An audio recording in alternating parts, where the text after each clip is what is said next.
Assalamualaikum warahmatullahi wabarakatuh. Salam sejahtera buat kita semua. Semoga selalu dalam lindungan Tuhan dalam kondisi dan situasi apapun, serta dimanapun.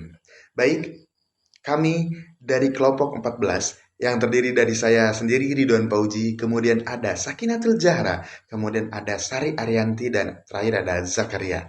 Di sini kami akan mempresentasikan terkait kepemimpinan dan budaya organisasi. Baik, di sini saya dan Puji akan menjelaskan abstrak dari makalah ini, di mana makalah ini mengkaji secara komprehensif peran krusial kepemimpinan dalam membentuk, mempertahankan, dan mentransformasi budaya organisasi. Budaya organisasi yang terdiri dari nilai-nilai, norma, dan asumsi dasar bersama merupakan pondasi yang mempengaruhi perilaku, kinerja, dan keberlanjutan sebuah organisasi. Pemimpin bukan hanya sekedar manajer, mereka adalah arsitek budaya yang mampu menanamkan visi, menginspirasi komitmen, dan membangun lingkungan kerja yang kondusif. Makalah ini membahas teori-teori kepemimpinan yang relevan, seperti kepemimpinan transformasional dan karismatik, untuk menjelaskan bagaimana pemimpin memengaruhi keyakinan dan praktik kolektif dalam sebuah organisasi, di mana tujuan makalah ini adalah untuk memberikan pemahaman yang lebih mendalam tentang dinamika interaksi antara kepemimpinan dan budaya organisasi, serta implikasinya terhadap keberhasilan strategis dan adaptasi organisasi di tengah perubahan lingkungan bisnis. Kemudian, di sini saya akan menjelaskan terkait dengan pemahaman tentang kepemimpinan, ya.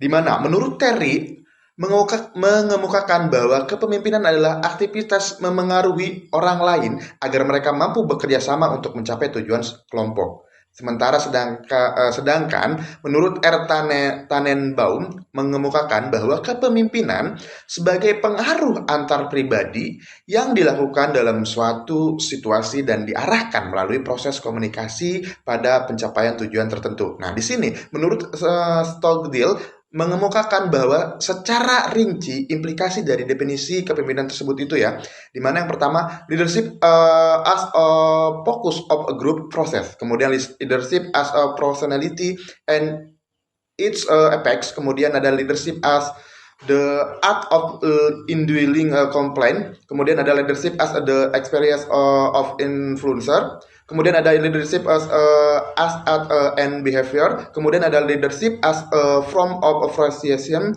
and inspiration, kemudian ada leadership as a power relation, kemudian ada leadership as an instrument of goal attainment, kemudian ada leadership as an effect of interaction, kemudian ada leadership as a differentiating role, kemudian terakhir ada leadership as intention of structure. Selanjutnya akan dijelaskan oleh rekan saya. Terima kasih. Baik, selanjutnya presentasi akan dilanjutkan oleh saya. B. Pengertian budaya organisasi. Menurut Robbins, budaya organisasi adalah suatu persepsi bersama yang dianut oleh anggota suatu organisasi.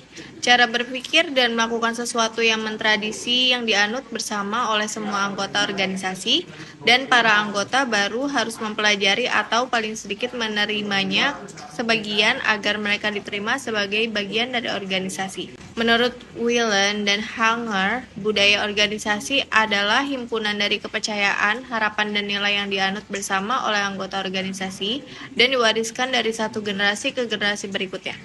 Budaya organisasi adalah sistem makna dan keyakinan bersama yang dianut oleh para anggota organisasi yang menentukan sebagian besar cara mereka bertindak. C. Dimensi budaya organisasi. Menurut Indra Praja tahun 1992, disebut dimensi budaya dalam organisasi yaitu artefak-artefak, perspektif, nilai-nilai atau values, dan asumsi-asumsi. Saya akan melanjutkan presentasi dari teman saya bernama Eza. Jenis-jenis budaya organisasi berdasarkan proses informasi. 1. Budaya rasional. 2. Budaya ideologis. 3. Budaya konsensus. 4. Budaya hierarkis berdasarkan tujuan. Budaya organisasi perusahaan. 2. Budaya organisasi publik. 3. Budaya organisasi sosial. Nilai-nilai budaya organisasi. Miller 1987 dalam bukunya Manajemen Era Baru. Beberapa pandangan mengenai budaya perusahaan menyatakan bahwa dalam perusahaan terdapat dua nilai, yaitu nilai utama atau primer, A. Asas tujuan, B. Asas konsensus, C. Asas keunggulan, D. Asas kesatuan, E. Asas prestasi, F. Asas empirisme, G. Asas keakraban, H. Asas integritas. Nilai sekunder. A. Terfokus pada pelanggan atau terfokus pada produk. B. Pengendalian yang disiplin atau pengendalian yang hilang.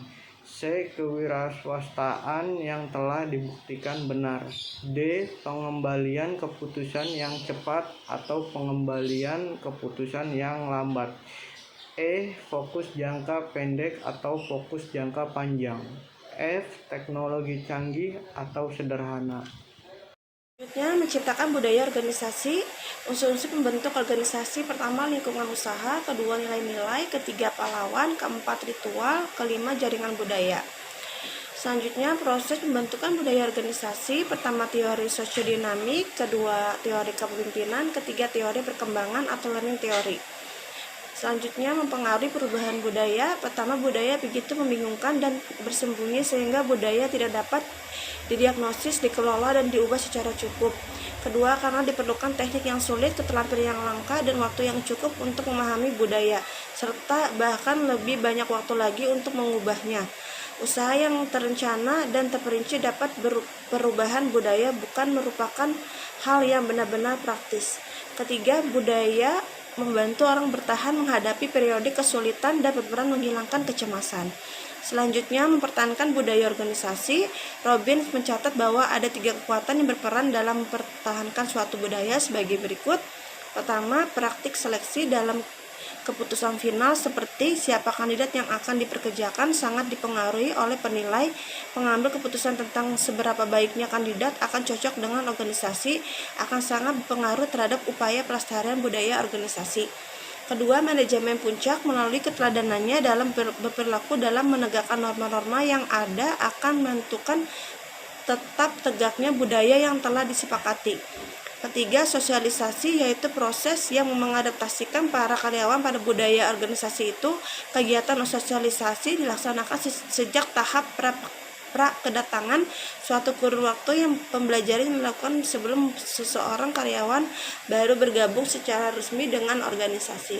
Demikian presentasi kelompok kami dari kelompok 14. Saya meminta maaf atas kekurangan. Wassalamualaikum warahmatullahi wabarakatuh.